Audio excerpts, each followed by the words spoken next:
Alhamdulillah wassalatu wassalamu ala rasulillah Sayyidina wa maulana Muhammad ibni Abdillah wa ala alihi wa sahbihi wa man wala wa la hawla wa la quwwata illa billah. Amma ba'du, subhanaka la ilma lana illa ma'allamtana innaka antal alimul hakim. Rabbi israh li sadri wa yassir li amri wahlul 'uqdatam min lisani yafqahu qawli. Amin ya rabbal alamin. Mari sama-sama kita awali dengan doa awal majelis. Bismillahirrahmanirrahim. Bismillahirrahmanirrahim.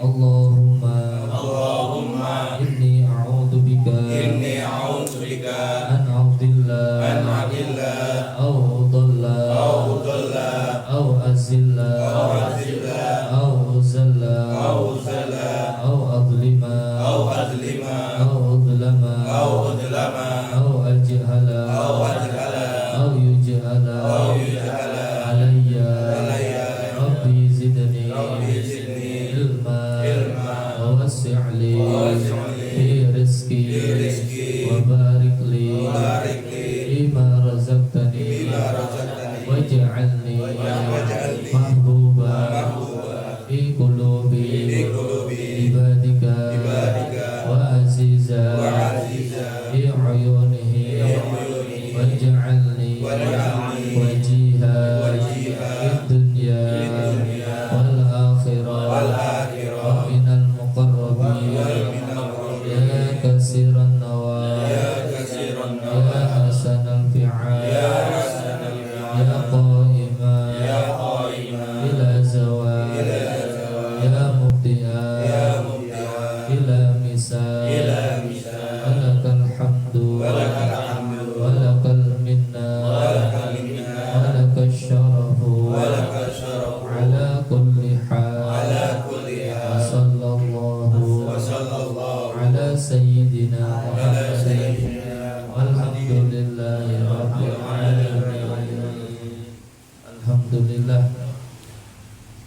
alhamdulillah, kita panjatkan puji syukur kita kepada Allah Subhanahu wa taala atas segala nikmat yang Allah berikan kepada kita. Nikmat tersebut adalah nikmat iman, nikmat Islam, nikmat kita bisa berkumpul bersama teman-teman orang-orang soleh, dan harapannya mudah-mudahan kita semua dikumpulkan bersama baginda Nabi Muhammad sallallahu alaihi wasallam. Amin ya rabbal alamin. Hadirin para jamaah yang dimuliakan Allah, kita selayaknya bagi seorang hamba untuk selalu dan senantiasa menambah nilai-nilai ajaran Islam, karena memang hakikatnya hidupnya Islam itu dengan ilmu, dengan wawasan. Bahkan seseorang itu akan diterima amal ibadahnya kalau menggunakan ilmu. Nah, ilmu ini adalah ibarat cahaya yang diletakkan oleh Allah di dalam hati hamba-hambanya. Makanya Nabi sallallahu alaihi wasallam menjelaskan dalam satu hadisnya, "May yuridillahu bihi khairan yufaqihu fid din." Siapa orang yang dikehendaki oleh Allah ingin dijadikan orang itu baik dunia akhiratnya, dijadikan orang itu selamat bahagia dunia akhiratnya, ciri-cirinya adalah dimudahkan orang tersebut untuk memahami dan mempelajari ajaran Islam. Dan mudah-mudahan kita termasuk dalam hadis tersebut, dan mudah-mudahan anak-anak kita juga dijadikan seperti orang-orang soleh, dijadikan oleh Allah anak-anak yang soleh, anak yang ahli ilmu, ahli ibadah, berbakti pada orang tuanya. Amin ya rabbal alamin. Jadi menuntut dan mengambil ilmu, menimba ilmu itu satu 1 jam kita duduk dalam majelis itu lebih baik daripada sholat 1000 rakaat. Ada yang pernah sholat 1000 rakaat? Tarawih aja milih-milih. Tarawih aja milih-milih. Ya. Ini kita duduk di majelis membahas satu bab tentang ilmu bab wudu katakan, atau bab sholat. Maka itu kata ulama lebih baik daripada kita sholat sunnah 1000 rakaat. Pahalanya besar. Maka Nabi juga memotivasi kepada kita, man salaka tariqan yaltamisu fihi ilman sahalallahu lahu tariqan ilal jannah. Jadi kalau kita ini pengen gampang masuk surga, dimudahkan masuk surga, mudahkan kita dengan melangkahkan kaki kita menuju taman-taman surga, yaitu majelis ilmu, majelis taklim. Nah, mudah-mudahan kita dimasukkan surga oleh Allah bersama Nabi Muhammad sallallahu alaihi wasallam. Amin ya rabbal alamin. Sedikit kita akan membahas tentang masalah sholat. Dalam pertemuan yang lalu kita sudah membahas pasal tentang berdiri. Ya, sudah dibahas mulai dari bagaimana Nabi Sallallahu Alaihi Wasallam mengajarkan mulai dari berdiri dalam sholat, kemudian menyempurnakan shaf, bagaimana shaf yang sempurna merapatkan antara pundak dengan pundak, mata kaki merapat dengan mata kaki sebelahnya. Kalau sudah rapat jangan lupa baca doa Allahumma atini afdhala ma tu'ti ibadakas sholihin. Ini doa kalau shafnya sudah rapat. Ini kalau bisa diketik, di print, di fotokopi, tempel di musola. Doa merapatkan shaf. Doa setelah shaf sempurna sambil mengangkat tangan, Allahumma atini afdhala ma tu'ti ibadakas sholihin. Di dalam kitab Taqriratus Sadidah juga ada ya, dalam kitab ini, kitab fikih karya Al-Habib Sabah Hasan bin Ahmad bin Salim Al-Kaf, ya, pernah ke Balikpapan. Ya. Ini di dalam kitab ini juga disebutkan doa ini, doa setelah shaf sempurna. Allahumma atini afdhala ma tu'ti. Allahumma ya Allah, atini, berikanlah kepadaku afdhala ma tu'ti ibadakas sholihin, pemberian sebaik-baik pemberian yang telah engkau berikan kepada hamba-hambamu yang soleh. Ini doa ceritanya yang saya dapat riwayat ini dari guru-guru kami, Haji Muhammad Ihya Ulumuddin. Ini sahabat yang membaca. Nabi tidak membaca, Nabi tidak mengamalkan, tapi sahabat membaca ketika Nabi menjadi imam.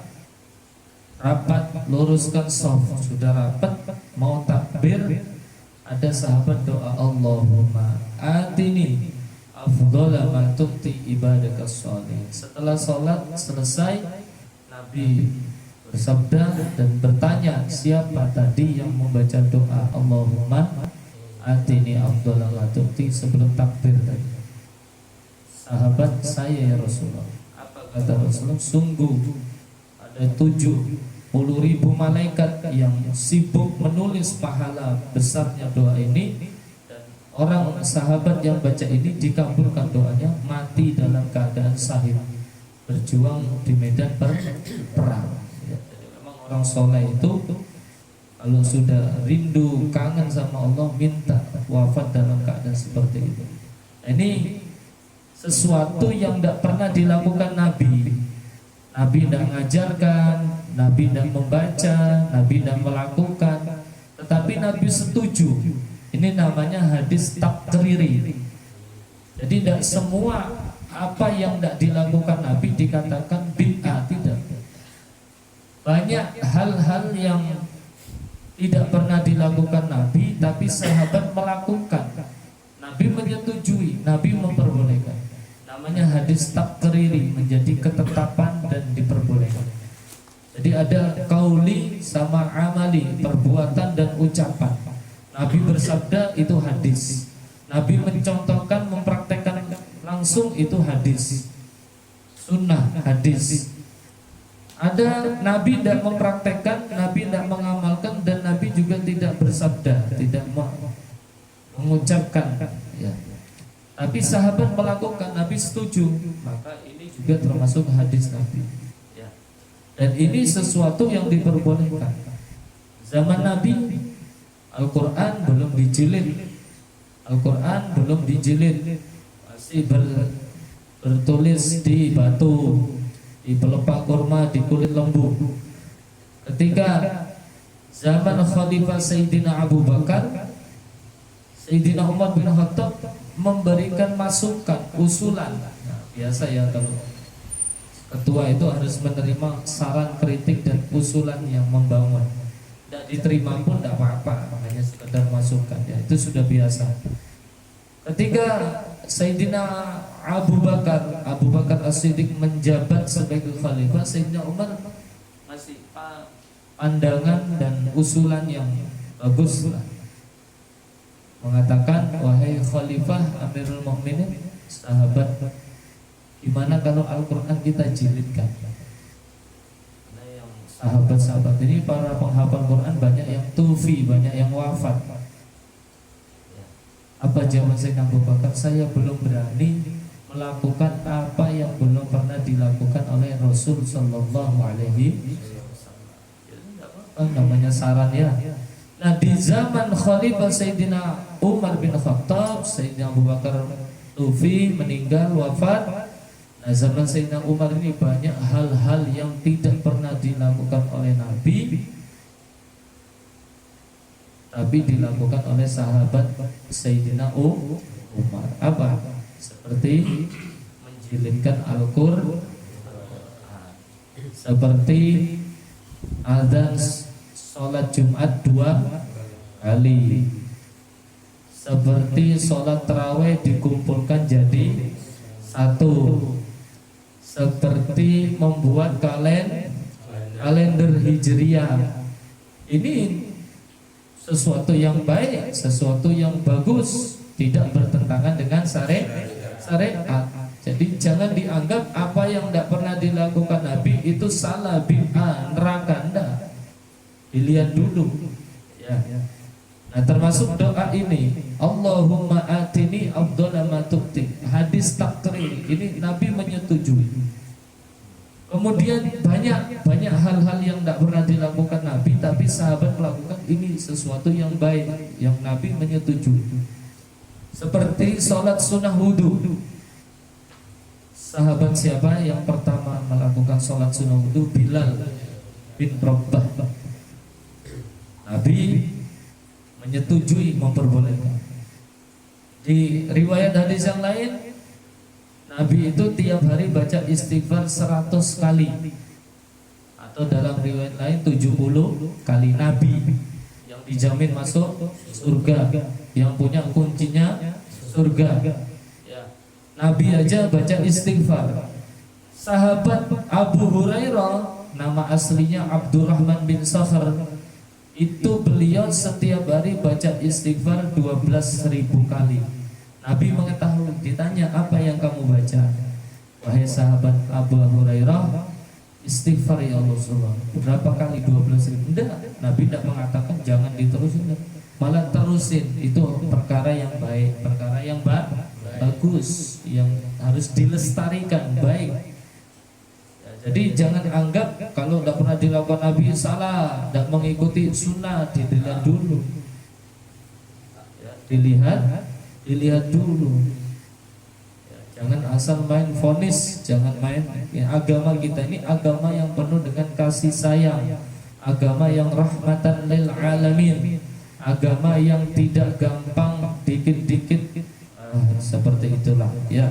Ini doa yang seperti ini harus kita amalkan. Allahumma atini afdhala ma tu'ti ibadakas sholihin. Ini doa setelah sholat sempurna. Itu sudah kita bahas. Kemudian pasal kelima tentang takbiratul ihram, itu pun sudah kita bahas ya. Yang pasal keenam membaca doa iftitah.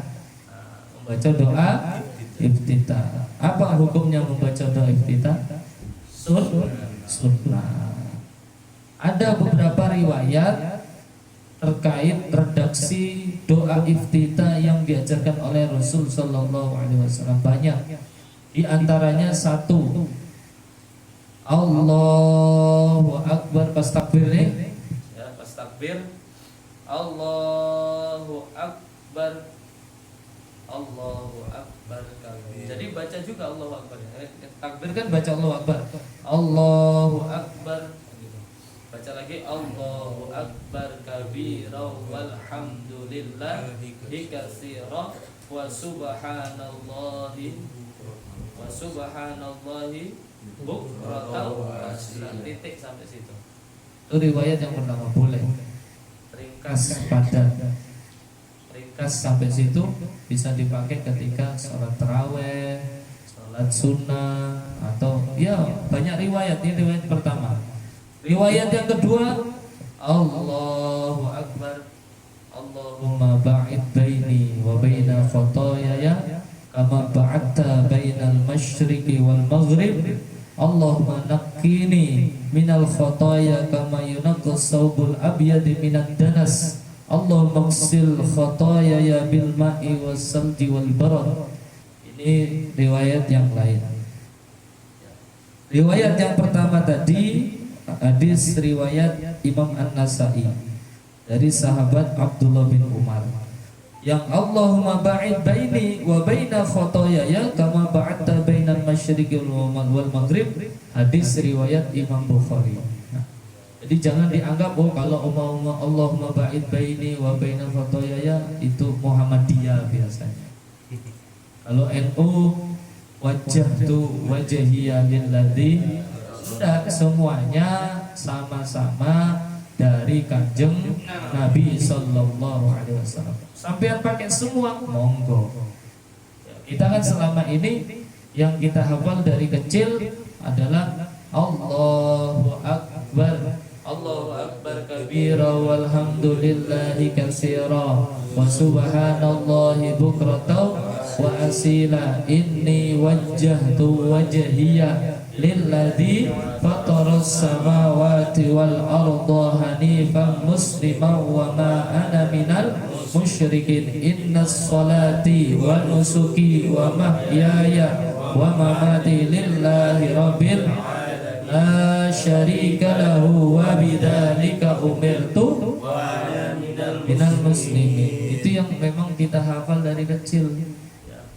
Guru kita, orang tua kita di musola langgar surau yang ngajarinya cuma satu riwayat, tidak ada salahnya. Nah sekarang kita belajar kitab buku Kaifatus Sholih ini supaya kita menambah wawasan cakrawala keilmuan, sehingga kita tidak kaget di tengah masyarakat. Oh ternyata semuanya berdasarkan hadis Nabi Sallallahu Alaihi Wasallam.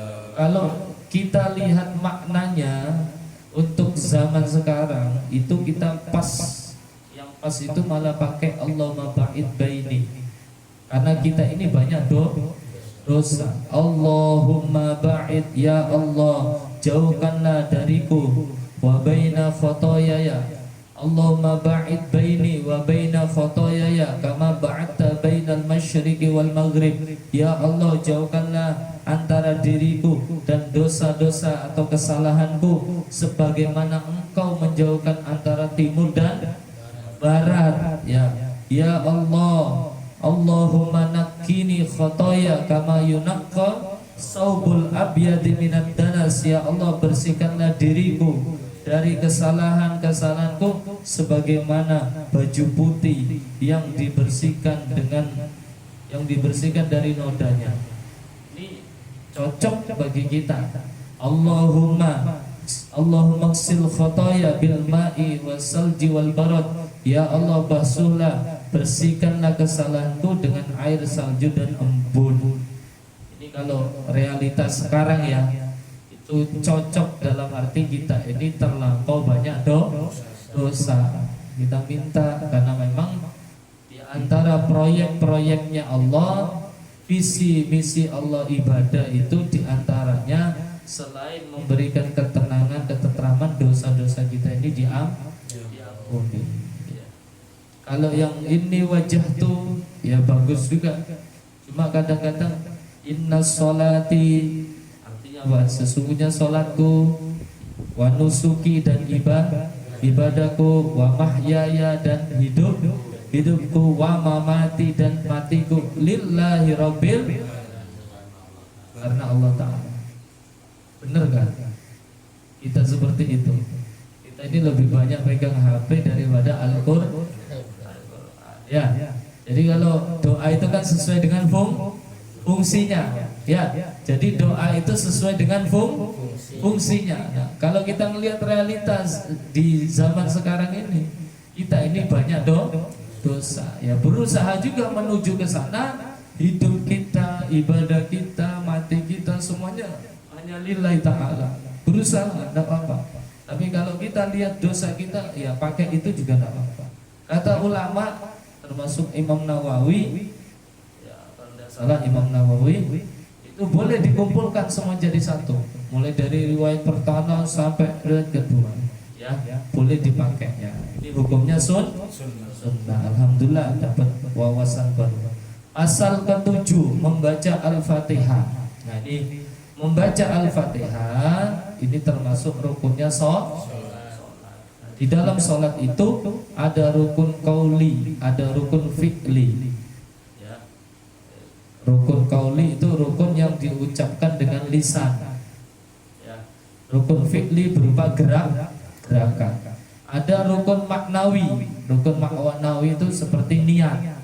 Nah, membaca suratul Fatihah di dalam sholat bagi imam dan makmum ini hukumnya wajib setiap rakaat.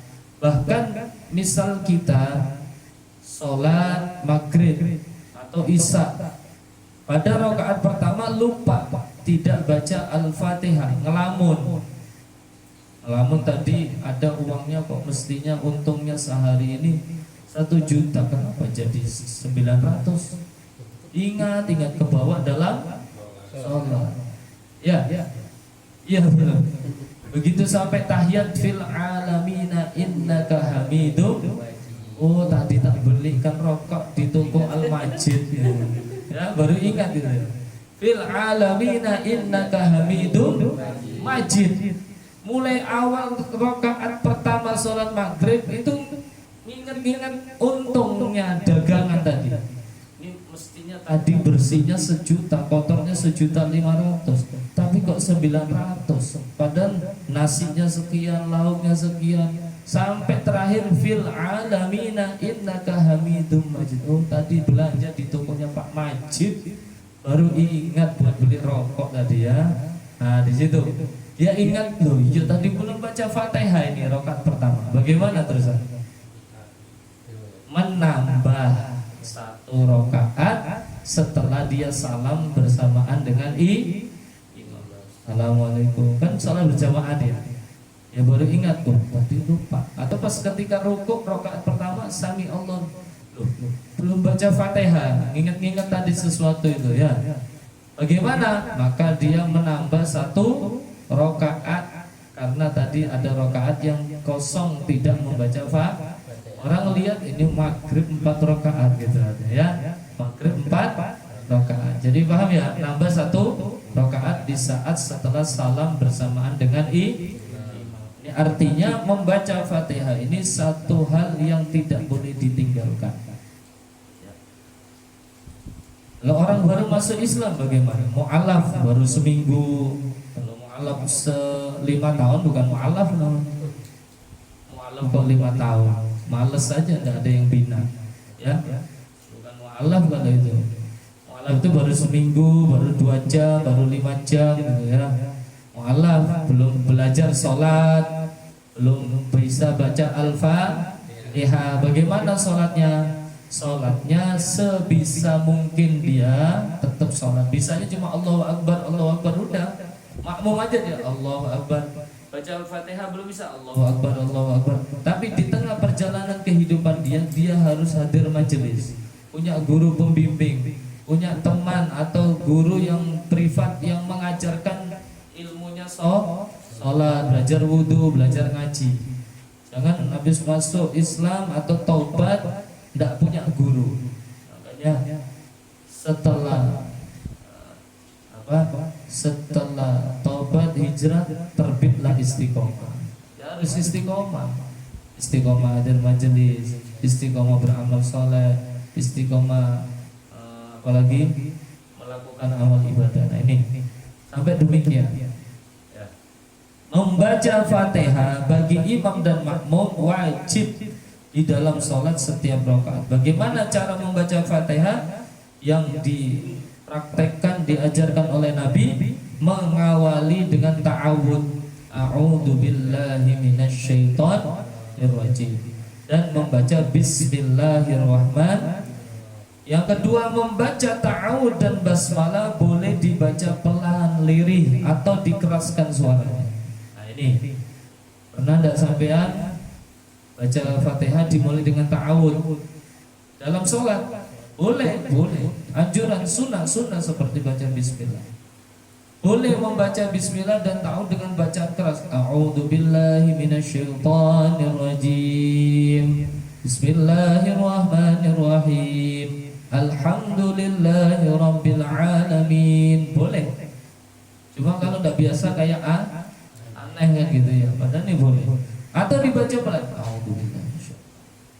Bismillahirrahmanirrahim. Boleh. Atau bismillahnya juga pelan, ta'awudnya juga pelan. Boleh. Ya, boleh. Nah, membaca Fatihah berhenti pada wakofnya. Setiap akhir ayat itu Nabi kalau sholat selalu membaca Fatihah berhenti pada wakof akhir ayat. A'udzu billahi minasyaitonir rajim. Berarti bismillahirrahmanirrahim. Alhamdulillahi rabbil alamin. Ar-Rahmanir Rahim. Maliki yaumiddin. Berhenti pada waktu itu Nabi. Ya, kalau kita ingin mendapatkan pahala kesunahan maka baca Fatihah berhenti pada wakafnya. Terkait bismillah, menurut madhab kita ini menambah wawasan cakrawala keilmuan supaya kita tidak kaget di tengah masyarakat. Menurut madhab kita, madhabnya Imam Muhammad bin Idris Asy-Syafi'i atau yang lebih kenal dengan Imam Syafi'i, madhab kita bismillah itu termasuk bagian daripada suratul Fatihah. Jadi kita yang mengaku dan mengikuti madhab Imam Syafi'i, maka ketika membaca Fatihah hendaknya juga membaca bismillah. Terkait dibaca pelan atau keras itu tidak apa-apa, boleh. Jadi biasanya teman-teman ada yang pelan, bismillahirrahmanirrahim, alhamdulillahirabbil alamin, atau bismillahirrahmanirrahim langsung boleh. Tapi kita dalam madzhab Syafi'i menurut beliau bismillah termasuk bagian suratul. Berbeda dengan Imam Malik, guru beliau. Nah ini kalau sesama ulama beda pendapat, ikhtilaful ulama rahmah. Kalau saya sama Ustaz Andrian bukan ulama, kita ini pengikut, masih santri. Jadi bukan berbeda pendapat rahmah, bisa-bisa bencana, ya. Kalau seperti Imam Syafi'i yang alim, hafal Quran, mujtahid, ya, ribuan hadis, ilmunya tidak diragukan. Gurunya juga Imam Malik, masya Allah, ya, punya kitab Muwatta. Berbeda pendapat antara ulama itu rahmat. Nah, kalau kita ini bukan ulama, yang ada debat kusir jadinya, ya. Nah, kita ini pengikut pecinta ulama. Yang mudah-mudahan kita dikumpulkan dengan ulama-ulama kita sama Nabi Sallallahu Alaihi Wasallam. Artinya kalau kita ibadah bermadzhab Syafi'i, maka baca Fatihah dengan bismillah. Tidak akan sah kalau dia baca Fatihah tidak baca bismillah menurut Imam Syafi'i. Berbeda halnya dengan menurut Imam Malik, gurunya Imam Syafi'i. Tidak, bismillah bukan Fatihah. Bismillah hanya sebagai penyambung surat. Paham gak? Berbedanya di situ. Ulama sepakat, mau Imam Malik, Imam Hambali, Imam Syafi'i, Imam Hanafi, semua 4 madzhab sepakat, mayoritas ulama sepakat kalau bismillah termasuk daripada Al-Qur'an. Ada dalam surat apa itu? Innahu min Sulaimana wa innahu min bismillahirrahmanirrahim. Jadi ulama sepakat 4 madzhab bismillah termasuk Al-Qur'anul Karim. Tapi yang berbeda pendapat adalah apakah bismillah termasuk bagian Al-Fatihah di situ, okay? Jadi kalau pian pakai madzhab Syafi'i ya harus baca bismillah, baca Fatihah dengan bismillah. Ini. Bagaimana sekarang bacaan Fatihahnya makmum? Makmum boleh membaca Fatihah dengan suara pelan. Jadi makmum membaca Fatihah dengan suara pelan cukup didengar oleh dirinya sendiri. Tidak usah keras-keras karena khawatir mengganggu jamaah yang lain sebelahnya, kanan kirinya, depan belakangnya. Jadi saya masih ingat dulu di pondok salat zuhur, ya, kiai yang imami, Allah yarham al-maghfur lagi Haji Abdullah Fakih Langitan. Beliau sholat duhur di saf yang ketiga atau keempat. Ada santri yang baca Fatihahnya keras. Sholat duhur ini bismillah, ditegur setelah doa. Setelah sholat siapa tadi yang baca Fatihah sampai kedengaran imam? Jangan ojo dibaleni cung, bahasa Jawanya. Jangan diulangi karena bisa mengganggu kanan kirinya. Jadi makmum membaca Fatihah cukup didengar oleh dirinya sendiri. Ya. Jadi standarnya ya dirinya sudah mendengar ya sudah, tidak usah keras-keras. Ya. Yang kedua, membaca Fatihah dengan lidah. Ini harus gerak, tidak cukup di dalam hati. Allahu Akbar. Apa ini dulu? Ada enggak gitu kan? Pernah lihat? Nabi itu kalau baca Fatihah mohon maaf janggut dagu janggut mulut gerak-gerak. Artinya membaca Fatihah dengan lidah, tidak cukup di batin. Saya nyuguhkan ke beliau, monggo dimakan ini. Kata beliau di batin aja Ustaz. Ya enggak kenyang. Mau bikin anak, istrinya buka baju, batin aja. Ya udah dapat hasil anak. Tidak nikmat kan gitu. Syariatnya makan bakso Pak Ustaz. Ya, ini bakso, ini empek-empek. Syariatnya tangannya bergerak, megang sendok, cuwil itu bakso atau pepek, masukkan ke mulut, buka. Kalaupun pas tuh menuju mulut ada kucing rekam ya berarti bukan rezekinya kan gitu aja. Syariatnya ya, syariat fikih. Fikih ini kan hanya melihat dohirnya bukan batin. Kalau batin tasawuf. Fikih ini dohir, syariatnya ya ambil sendok, syariatnya ya gerak tangan, Allahu Akbar, Bismillahirrahmanirrahim. Jadi kalau Nabi mengajarkan baca Fatihah dengan lidah tidak cukup dalam hati, ya kerjakan, jangan di batin. Ya, Allahu Akbar. Tidak ada geraknya sama sekali, sukut diam, tidak ada gerak jenggotnya apa. Nah ini bukan seperti itu. Nah ini penting kita sampaikan agar tidak salah paham. Yang ketiga, bacaan makmum boleh membaca Fatihah sebelum, bersamaan atau sesudah imam membaca Fatihah. Imam masih baca doa iftitah atau belum baca Fatihah. Makmum sudah baca Fatihah dulu, enggak apa-apa. Atau bacaan Fatihahnya makmum bersamaan dengan bacaan Fatihahnya imam, enggak apa-apa. Atau sesudah bacaan Fatihahnya ghairil maghdubi alaihim waladdallin.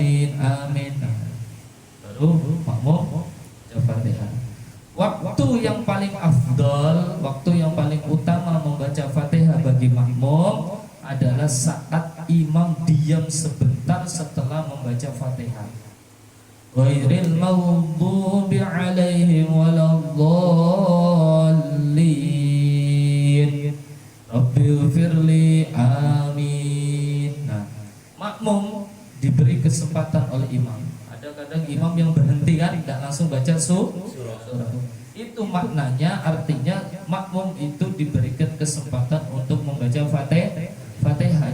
Jangan malah diem aja. Ngapain imam ini kok diem aja? Bukan gitu. Kalau dia pernah ngaji, pernah hadir majelis, makmumnya oh ini diberikan kesempatan. Makmum baca Fatihah, imam baca apa? Dengan suara lirik surat yang akan dibaca. Ini yang paling afdol, ya. Yang paling sudah kira-kira cukup makmum baca Fatihah, sekarang gantian imam baca surat dengan bacaan keras, gantian yang menyimak. Wa idza quri'al Qur'an fastami'u. Kalau dibacakan Al-Qur'an maka dengarkan dengan seksama, kan seperti itu. Nah, ini yang paling utama, makmum membaca Fatihah ketika sholat berjamaah. Wallahu a'lam bishawab. Mudah-mudahan yang sedikit ini bermanfaat bagi kita semua, dan mudah-mudahan kita tambah rajin, tambah semangat, tambah istiqomah, dan mudah-mudahan ibadah kita semakin baik, semakin berkualitas, keadaan kita semakin hari semakin baik. Mudah-mudahan Bapak Sujono dan keluarga dikabulkan segala hajatnya, dimudahkan segala urusannya, dilapangkan rezekinya, dan mudah-mudahan kita semua yang hadir demikian dimudahkan segala urusan dan hajat kita, dan mudah-mudahan diberikan keamanan, ya, dibimbing langsung oleh Allah Subhanahu wa taala, dan mudah-mudahan kita termasuk hamba-hamba yang diselamatkan oleh Allah Subhanahu wa taala. Amin ya rabbal alamin. Mari kita tutup dengan doa. Bismillahirrahmanirrahim.